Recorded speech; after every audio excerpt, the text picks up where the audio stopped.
We all know what's happening in the world right now. I know it's very overwhelming. There is so much information around that even I took a day off to understand how did we reach at this point. And I'm going to share it with you. I'll keep it crisp and short. So before 1979, Iran was ruled by a Shah who was friendly with the US and Europe.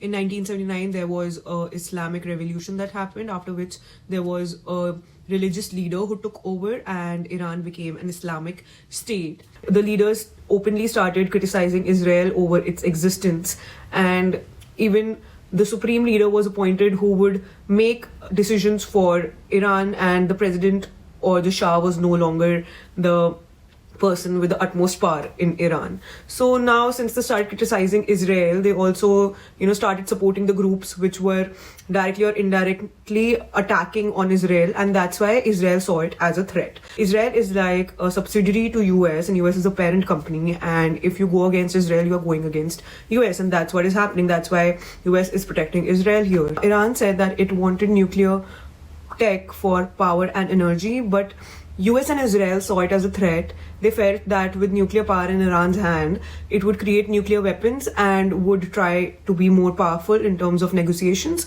So US started putting sanctions and agreements on Iran, and a lot of them were signed but then later abandoned, due to which the tension rose between the three countries.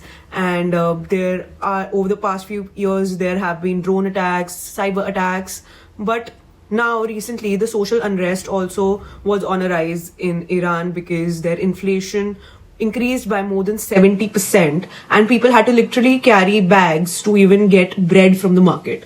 Hence, there was so much social unrest, so US entered citing public interest, and rest we know that their supreme leader was killed recently, and now they have a new supreme leader. And what will follow from here and what implications will it have on India, we are going to cover in the next video.